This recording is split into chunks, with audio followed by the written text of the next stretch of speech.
अस्सलाम वालेकुम स्टूडेंट्स, कैसे हैं आप? उम्मीद करता हूँ सब ठीक ठाक होंगे। आज का जो हमारा टॉपिक है वो एलिमेंट मिक्सचर और कंपाउंड वाले चैप्टर का लास्ट पोर्शन है, मिक्सचर्स। चलिए स्टार्ट करते हैं। मिक्सचर क्या होता है? First of all we will discuss about the definition of the mixtures. What is mixture? Mixture is actually made up of two और more substances which are not chemically combined. अब इसके example देता हूँ आपको मैं थोड़ा सा क्लैरिफाई करने के लिए।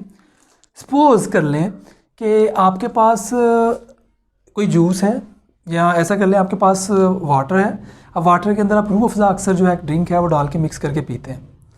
तो वाटर एक प्योर सब्सटेंस है, रूह अफ़ज़ा एक अलग सब्सटेंस है। उन दोनों को आप मिक्स करते हो, क्या केमिकली मिक्स करते हो या वैसे भी केमिकली मिक्स नहीं करते, आप फिज़िकली मिक्स कर देते हो। तो जो कोई ऐसी सब्सटेंस, कोई भी ऐसा आपके पास कोई मिक्सचर कह लें, कोई भी ऐसी चीज़ जो कि दो मुख्तलिफ़ चीज़ों को या टू और मोर देन टू सब्सटेंसेस को आपस में मिलाने से प्रोड्यूस हो, जो कि केमिकल कम्बिनेशन के ज़रिए ना हुई हो बल्कि वैसे ही हुई हो, तो उस चीज़ को हम मिक्सचर कहते हैं। मिक्सचर जो है वो लिक्विड्स टू लिक्विड्स भी हो सकता है, सॉलिड्स इन सॉलिड्स भी हो सकता है, और गैसेस इन गैसेस भी हो सकता है। तो थोड़ा सा मैं रिवाइंड कर दूँ कंपाउंड को। Compound we know that compound is a substance which is totally pure, very pure, like H2O। H2O is a very pure substance. तो ये कंपाउंड है। एंड जो कंपाउंड होता है ये दो या दो से ज़्यादा चीज़ों से मिलकर बनता है। कैसे मिलता है? केमिकली कंबाइंड, केमिकल कम्बिनेशन के नतीजे में। And in case of mixtures we know that there is no chemical combination at all by the combining of different kind of substances. वो फिजिकली कंबाइन हो सकती हैं, जैसे कि रूह अफ़ज़ा पानी में आपने घोल दिया, मिक्स कर दिया, या फिर आपने साल्ट इन वाटर मिक्स कर दिया। तो ये सारी की सारी जो एग्जांपल्स हैं ये मिक्सचर की हैं। Mixture can be separated out but compound can never be separated out by ordinary means by evaporation, by filtration and different kind of procedures, जैसा कि बाद में हम डिस्कस करेंगे। तो चलें थोड़ा सा स्टार्ट करते हैं। आपको क्लियर हो गया होगा कि मिक्सचर और कंपाउंड क्या है। Compound is totally pure substance and mixture is not as pure as compare to compound. Mixtures made up of two और मोर सब्सटेंसेस। अभी मैंने आपको एग्जांपल दी, रूह अफ़ज़ा इन वाटर और salt in water, two substances हैं जो मिक्स की हुई हैं, which are not chemically combined। शर्त ये है, the condition is that they must not be combined chemically, physically हो सकते हैं। So here are some examples of different kind of mixtures। You can see that there are three different colors, green color balls and blue color ball। So अगर आप कहें कि if I say that the green color ball are hydrogen gases and blue color ball are neon gases, तो क्या ये आपस में chemically combined है? नहीं भाई, केमिकली कंबाइंड नहीं है। नियॉन देखें आपको अलग से नज़र आ रही है बॉल्स की शक्ल में मूव करती हुई, और जो हाइड्रोजन गैस है उसके ये वन जो बॉल ग्रीन है ये एक H एटम है और दूसरा जो बॉल है वो सेकंड, और ये केमिकली कंबाइंड है, इसलिए मैंने इनको कलेक्टिवली शो किया हुआ है। सो आप कह सकते हैं कि हमारे पास हाइड्रोजन और नियॉन गैस का एक मिक्सचर है। This is not compound, this is mixture. क्यों भाई? ये और ये केमिकली कंबाइंड नहीं है। These two gases are not chemically combined। अगर केमिकली कंबाइंड होती कोई नई चीज़ बनी होती, लेकिन नियॉन क्योंकि नोबल गैस है ये हाइड्रोजन के साथ रिएक्ट नहीं करेगी। लेकिन अगर इन दोनों को मिक्स करेंगे तो ये फिजिकल रिलेशन ही रखेंगे, केमिकल रिलेशन नहीं बनाएंगे। That's why this is a kind of mixture of neon and hydrogen gas. अब आते हैं सेकंड टाइप पे। अगर आप यहाँ पे फोकस करें तो यहाँ पे भी आपको दो तरह के डिफरेंट मॉलिक्यूल्स नजर आ रहे हैं। Two types of molecules are there. ये जो रेड कलर है ये यूज़ किया गया है फॉर ऑक्सीजन, और ग्रीन आपको पता है हाइड्रोजन के लिए, और यहाँ पे जो ब्लू कलर है वो मैंने यूज़ किया है कार्बन के लिए। So this molecule you can easily see that this molecule and this molecule, these molecules are actually carbon dioxide because one carbon is attached with two oxides, two oxygens। ये आपको नज़र आ रहा होगा। तो आपके पास एक कार्बन डाइऑक्साइड है और दूसरी तरफ आपके पास वाटर है, H2O है। सो H2O में हाइड्रोजन, एक हाइड्रोजन दूसरा hydrogen, because in the molecular formula there are two hydrogens. So that's why when we draw the diagram of this molecule we will definitely draw two circular spheres of hydrogen and one for oxygen. So this and this and this, these are actually for H2O। तो यहाँ पर भी हमने एक mixture सा बनाया हुआ, आप देख सकते हैं कि ये आपस में कार्बन डाइऑक्साइड और H2O जो है ये अपनी अपनी शेप में यहाँ पे स्टेबल है, अपनी अपनी शेप में आपको नज़र आ रहे हैं। इसका मतलब है इन्होंने केमिकल कम्बिनेशन नहीं किया। जब इन्होंने केमिकल कम्बिनेशन नहीं किया, it is clear that this is a kind of mixture, this is not a compound. But अगर आपस में ये केमिकली कम्बिनेशन करके, अगर केमिकली कंबाइन करके ये वाली चीज़ बना देते H2CO3 which is a carbonic acid, so carbonic acid will be a compound. So इसलिए ये जो चीज़ें हैं ना, यहाँ पे कंपाउंड और मिक्सचर को जब हम डिफरेंट तरीके से एलेबोरेट करेंगे, we can easily understand the concept of compound and mixture easily. Now the third example is about hydrogen and ammonia mixture. अब यहाँ पे आप देख रहे होंगे कि हाइड्रोजन जो है, मैंने यहाँ पे स्फेरिकल बॉल्स ग्रीन कलर के शो किए हैं, और नाइट्रोजन जो है वो ब्लू कलर का बड़ा वाला बॉल मैंने यहाँ पे शो किया है. So this structure, this one, these all are actually ammonia. And इसके अमोनिया के अंदर मैंने हाइड्रोजन के मॉलिक्यूल्स भी मिक्स किए हुए हैं, क्योंकि ये केमिकली कंबाइंड नहीं है. अगर केमिकली कंबाइंड होते तो ये पूरा एक नया कंपाउंड बन जाता, एक नई सब्सटेंस बन जाती. लेकिन मिक्सचर के अंदर, मिक्सचर की सबसे बड़ी जो है वो आइडेंटिटी ये होती है, you can easily understand, you can easily see the individual particles. क्योंकि इंडिविजुअल पार्टिकल्स होते हैं वो अपनी जो आइडेंटिटी है वो लूज़ नहीं करते while in the formation of mixtures. लेकिन जब कंपाउंड बनता है तो कंपाउंड की फॉर्मेशन में जो हमारे इंडिविजुअल पार्टिकल्स होते हैं उनकी आइडेंटिटी लूज़ हो जाती है. तो यहाँ पे आपको हाइड्रोजन अलग अलग नज़र आ रहे हैं, हाइड्रोजन हाइड्रोजन हाइड्रोजन अलग नज़र आ रहे हैं, अमोनिया अमोनिया अमोनिया अलग नज़र आ रहे हैं, लेकिन इनको हमने मिक्स किया हुआ है तो इनकी आइडेंटिटी सेपरेट है. So this is a kind of mixture. अगर कंपाउंड होता तो भाई NH3H2O में नज़र ना आ रहे होते, बल्कि ये कोई एक कंपाउंड बना होता, NH4 पॉजिटिव H पॉजिटिव इस तरह का कोई नया कंपाउंड बना होता है, NH4 पॉजिटिव H नेगेटिव. सो उसका स्ट्रक्चर कुछ डिफरेंट होता. सो सबसे बड़ी जो आइडेंटिटी है, सबसे बड़ी जो आप कह सकते हैं साइन है मिक्सचर का, this is just that you can easily identify the individual components in the overall substance. जैसे कि जब आप साल्ट इन वाटर ऐड करते हो तो आपको साल्ट का टेस्ट भी आता है, और वाटर जो कि टेस्टलेस है थोड़ा वो टेस्ट होता है, वो भी आपको पता चलेगा. लेकिन जब वो केमिकली कंबाइंड हो जाते हैं, केमिकली जब वो कंबाइंड हो जाएंगे तो भाई वो कंपाउंड बन जाएगा, और कंपाउंड जो है उसके अंदर इंडिविजुअल पार्टिकल्स की, वाटर की और रूह अफ़ज़ा की प्रॉपर्टीज़ नहीं होंगी, बल्कि एक नई सब्सटेंस क्रिएट हुई होगी. और भी बहुत सारी एग्जांपल्स हैं हमारे पास जो कि हम यहाँ से समझ सकते हैं, उसको अंडरस्टैंड कर सकते हैं. अच्छा, उसके बाद ये तुम बात कर रहे थे गैसेस इन गैसेस का mixtures, liquid in gas mixture and gas in liquid और गैस इन गैस मिक्सचर्स. तो मिक्सचर्स की और भी टाइप्स होती हैं. आप लिक्विड इन लिक्विड भी ले सकते हो, जैसे कि रूह अफ़ज़ा वाटर मिक्सचर है, और आप लिक्विड इन गैस भी ले सकते हो, जैसे कि कार्बन डाइऑक्साइड इन वाटर. आप सॉलिड इन सॉलिड भी ले सकते हो. अब सॉलिड इन सॉलिड क्या है?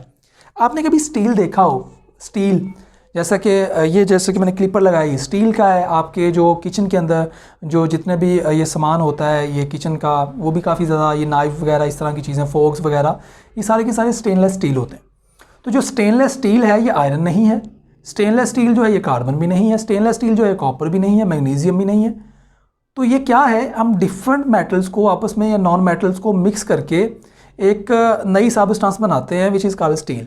तो जो स्टील है ये एक्चुअली मिक्सचर है आयरन का, कार्बन का और इस तरह के डिफरेंट मेटेलिक और नॉन मेटेलिक सब्सटेंसेस का. So mixtures of metals, mixtures of metals in metals और non metals in metals are actually called alloy. तो भाई अलॉय क्या है? Alloy is a mixture of metals with metals और non metals. तो alloy में stainless steel आ जाता है, ब्रॉन्ज आ जाता है, ब्रास आ जाता है, और इस तरह की और भी बहुत सारी जो है ना कैटेगरीज इसमें आ सकती हैं. तो स्टील आपने यूजुअली देखा होगा. तो हम अलॉय बनाते क्यों हैं? इसकी रीज़न क्या है? बिकॉज इंडिविजुअल जो हमारे पास मेटल होता है उसकी प्रॉपर्टीज़ इतनी ज़्यादा वो रिक्वायर्ड नहीं होती. लेट्स सपोज आयरन रस्ट कर जाता है, सही है ना, आयरन क्रोड कर जाता है. तो मैं चाहता हूँ कि मैं जो ऐसा मटेरियल लूँ जो क्रोड ना करे. सो मैं आयरन की, और आयरन की तरह हार्ड भी हो, तो मैं आयरन को ऐड करूँगा किसी ऐसी मेटल के अंदर, किसी ऐसी सब्सटेंस के अंदर जो क्रोड ना करे, ताकि दोनों को मिलने से कोई ऐसी नई सब्सटेंस क्रिएट हो जिसके अंदर आयरन की हार्डनेस वाली प्रॉपर्टीज़ हों और कॉपर की या किसी और मेटल की जो है क्रोड ना करने वाली प्रॉपर्टीज़ हों. तो मेरे पास हार्ड मटेरियल भी आ गया और नॉन क्रोड करने वाली सब्सटेंस भी इसके अंदर आ गई. तो इस तरह अलॉयज़ बनाए जाते हैं so that we can get the required properties of our metal. तो ये भाई ये भी मिक्सचर की काइंड्स हैं, क्योंकि मेटल्स आपस में केमिकली कम्बिनेशन नहीं करते, फिजिकली हमने मिक्स किए होते हैं. That's why this is a kind of mixtures of metals. अब उसके बाद एक और आर्टिकल है जो कि बहुत इंपॉर्टेंट है, what is the difference between compound and mixture, जो कि मैंने ऑलरेडी आपको एग्जांपल्स के थ्रू बताया है. सो यहाँ पे एक इलस्ट्रेशन की गई हुई है. तो इलस्ट्रेशन में क्या है कि actually I have taken 2 substances, actually 3. एक साइड पे आपको नजर आ रहा होगा ब्लू एंड ग्रीन ग्रेन्स, और एक तरफ आपको एक मिक्सचर सा नजर आ रहा है रेडिश ब्लैक. तो भाई ये रेडिश ब्लैक है, ये आयरन सल्फाइड है. इसके अंदर आयरन और सल्फर केमिकली कंबाइंड हुए, आयरन और सल्फर केमिकली कम्बिनेशन किया और एक नई सब्सटेंस बना दी, और वो है आयरन सल्फाइड. इसका मतलब है ये कंपाउंड है, ये मिक्सचर नहीं है, क्योंकि उन्होंने केमिकल रिएक्शन किया. आयरन और सल्फर ने केमिकल रिएक्शन करके आयरन सल्फाइड बना दी. अब ये है, इसमें ना तो आयरन की प्रॉपर्टीज़ हैं इंडिविजुअली और ना ही सल्फर की प्रॉपर्टीज़, ये कुछ नया है, तो that's why iron 2 sulphide is a compound. इस तरफ आते हैं, इस तरफ मैंने आयरन के छोटे छोटे पीसेस करके अलग ले लिए एंड सल्फर को भी मैंने पाउडर फॉर्म में अलग ले लिया और दोनों को मिक्स कर दिया। तो क्या उन्होंने केमिकल कम्बिनेशन किया? नहीं। तो आयरन अलग होगा और चाहे मैं जितना मर्जी उसको फाइन पाउडर बना लूँ, आयरन जो है वो उसकी प्रॉपर्टीज़ अलग होंगी और सल्फर की अलग होंगी। So next part is that you just have to take your magnets very near to these two compounds और सब्सटेंसेस। जब आप मैग्नेट्स को इनके पास लेके आएंगे, you can easily see that from this side of portion you can easily collect the iron particles with your magnet, क्योंकि iron की प्रॉपर्टीज़ हैं थोड़ी सी मैग्नेटिक होती है, मैग्नेट जो है उसको अट्रैक्ट करता है। तो ये देखें ग्रीन पोर्शन जो है वो आयरन था, उसने उस मिक्सचर के अंदर से आयरन को कलेक्ट कर लिया। मतलब जो आपने नई चीज़ बनाई है, जो आपने नया मिक्सचर सा बनाया, इसके अंदर आयरन की प्रॉपर्टीज़ थी। जब आयरन की प्रॉपर्टीज़ थी इंडिविजुअली, तो इसका मतलब है वो कंपाउंड नहीं था, वो मिक्सचर ही था। मतलब आयरन की प्रॉपर्टीज़ अलग हैं और सल्फर की अलग हैं, दोनों को मिक्स कर दिया, केमिकली कम्बिनेशन नहीं हुआ, इट मीन्स वो कंपाउंड नहीं है, वो मिक्सचर है। लेकिन यहाँ पे जब आपने आयरन और सल्फर को मिक्स किया, कुछ रिएक्शंस टाइप किए, कुछ कंडीशंस प्रोवाइड की, टेम्परेचर, प्रेशर, तो उनका केमिकल रिएक्शन हो गया। और जब केमिकल रिएक्शन हो गया तो आयरन ने अपनी आइडेंटिटी खो दी और सल्फर ने अपनी आइडेंटिटी खो दी। तो इस तरह एक नई चीज़ जो है वो डेवलप हुई, which is a called compound. So हमने पढ़ा था कि compound is a substance, pure substance which can be gained by the chemical combination of different kind of substances. Alright. और मिक्सचर कैसे गेन किया जाता है? जस्ट मिक्स कर दें विदाउट द केमिकल कम्बिनेशन। तो मिक्सचर और कंपाउंड में पहला डिफरेंस ये है। उसके बाद हम इसको सेपरेट कैसे कर सकते हैं? यस, मिक्सचर जो है वो इजीली सेपरेटेबल है, उसको हम सेपरेट कर सकते हैं just by doing different kind of physical processes जो मैंने बताया है। कंडेंसेशन हो सकती है, उसके अलावा आप इवेपोरेशन कर सकते हो। लेट्स सपोज आपकी शुगर जो है वो वाटर के अंदर गिर जाती है, तो आप उसको क्रिस्टलाइजेशन एक प्रोसेस उसके जरिए सेपरेट कर सकते हो। आपकी वाटर के अंदर जो है वो आपकी मिट्टी गिर गई है, तो आप उसको फिल्ट्रेशन से सेपरेट कर सकते हो। तो yes, mixtures can be separated out by using different physical methods.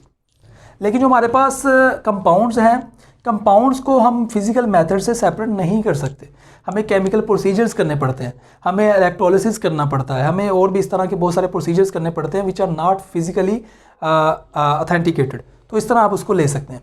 उसके बाद अगर हम प्रॉपर्टीज़ की बात करें तो भाई प्रॉपर्टीज़ ऑफ मिक्सचर्स जो होती हैं ना वो सेम होती हैं जैसे उनके इंडिविजुअल्स की थी।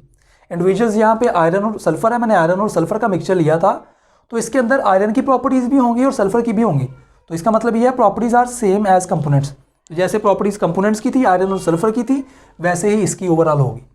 लेकिन इन केस ऑफ कंपाउंड्स उनकी प्रॉपर्टीज़ अपने इंडिविजुअल पार्टिकल से डिफरेंट होगी। कैसे? क्योंकि आयरन जो है वो इलेक्ट्रोमैग्नेट, उसकी थोड़ी सी मैग्नेटिक अट्रैक्शन होती है, लेकिन आयरन सल्फाइड के अंदर होना चाहिए था आयरन का करैक्टर, लेकिन नहीं है क्योंकि मैग्नेट उसे अट्रैक्ट नहीं किया। तो कंपाउंड्स की जो प्रॉपर्टीज़ हैं वो इनके इंडिविजुअल कंपोनेंट से अलग होती। उसके बाद एनर्जी चेंजेस देखा जाए तो मिक्सचर बनाने में इतने ज़्यादा एनर्जी चेंजेस नहीं आते क्योंकि कोई केमिकल रिएक्शन नहीं हो रहा होता, कोई बॉन्ड ब्रेकेज, कोई बॉन्ड फॉर्मेशन नहीं हो रही होती, इसलिए कोई एनर्जी चेंज नहीं आता। इन case of compound formation energy changes अकर करते हैं। कैसे अकर करते हैं? क्योंकि जब बॉन्ड्स बनते हैं नए, कुछ बॉन्ड ब्रेक होते हैं, उसकी वजह से एनर्जी चेंजेस आते हैं।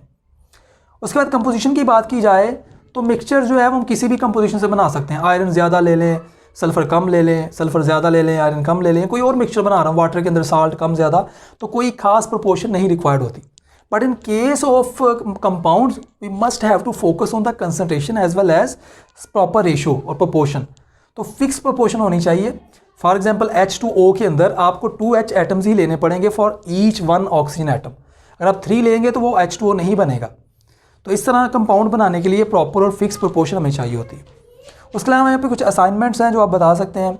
एयर जो है ये किस टाइप का मिक्सचर है, कार्बोनेटेड ड्रिंक्स किस टाइप की मिक्सचर है, मड कैसा मिक्सचर है, सिरप कैसा मिक्सचर है, वाइन कैसी है, स्टील और स्मोक। स्मोक का तो सबको पता है और स्टील का भी पता है। स्टील भी आपको पता है कि मेटल्स इन मेटल्स हो सकते हैं, metals in non metal, solid in solid type है। स्मोक जो है गैस होती है, गैस में एयर पार्टिकल्स, गैस में कुछ इस तरह के एयर पार्टिकल्स कह रहा हूँ, गैस के अंदर कार्बन के पार्टिकल्स हो सकते हैं। तो ये सॉलिड इन गैस है स्मोक का। और वाइन आपको पता लिक्विड इन लिक्विड होगा। और एयर जो है, air is a mixture of different gases. तो गैसेस, ये गैस इन गैस है। कार्बोनेटेड ड्रिंक्स जो है ये गैसेस इन लिक्विड हैं। और मड आपको पता है, मड भी आपके पास लिक्विड होता है और लिक्विड के अंदर, वाटर के अंदर कुछ पार्टिकल्स होते हैं मड इस तरह के डस्ट के। सो ये डस्ट जो है वो आपको पता है सॉलिड फॉर्म में होती है। सो ये सॉलिड इन लिक्विड।